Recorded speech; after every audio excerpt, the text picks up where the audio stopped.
Ito yung parehong sistema sa Amerika, sa California, sa buong California, sa highway patrol nila. Kung anong sistemang meron dun, yun po yung ngayon. Andito ho tayo ngayon sa control command center mismo ng kapulisyahan. Magsasimulate tayo. Yung response time, how effective is this system na ginawa? You have reached the emergency 911 hotline. Press 1 for police assistance. Nakatanggap na isang tawag ang 911 hotline kaugnay sa insidente nang umano'y holdapan sa isang gasoline station sa Payatas, Quezon City. Holdapan, sir, sa Barangay Payatas, sir.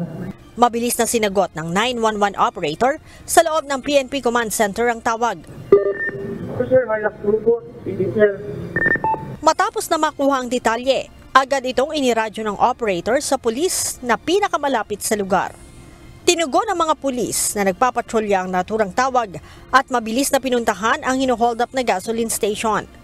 Ang kabuoang proseso hanggang sa pagresponde, umabot lamang ng 56 na segundo. Ayon kay PNP Chief Police General Romel Francisco Marbil, target ng PNP na makapagresponde sa bawat emergency call sa loob lamang ng 3 minuto. I don't want to make it standard, no? But the standard is always at 3 minutes. That's the only standard. But remember, iba po yung reaction ng pulis eh. It's not how fast. Kung nakikita nyo, pagka ganyan nangyayari, meron pa rin kami lockdown. That's how efficient the police. Hindi nyo lang nakikita, but there is an automatic response that we have already ginawa. But ito, pinapakita lang how fast we are, but in a real scenario, mas mabilis pa kami. Yun ang gusto namin. 3 minutes, just ano yan eh. Pero mas mabilis pa in the actual po. Bukod sa krimen, maaari din aniyang itawag sa 911 ang iba pang pangyayari gaya ng aksidente, maging ang kalamidad at rescue operations. At upang mas mapalakas pa ang 911 hotline, makikipagpulong din si Secretary Abalos at si Chief PNP sa iba pang ahensya ng pamahalaan, gaya ng Bureau of Fire Protection at Metropolitan Manila Development Authority. Ito na po yung next na step natin. We try to interconnect with the different local government units. Sabi ko nga, Metro Manila lang, we have just 80. But kung nagkaroon na po yung Makati, yung Quezon City, yung mga yan, pagka nag-connect na kami, MMDA, LTO, you'll see a better public service po.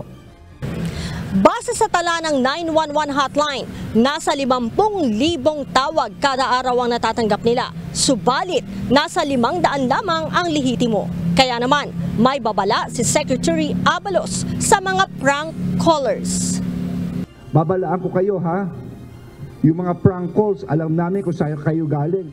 So please, huwag kayo magpa-prank calls dahil kakasuhan po kayo rito.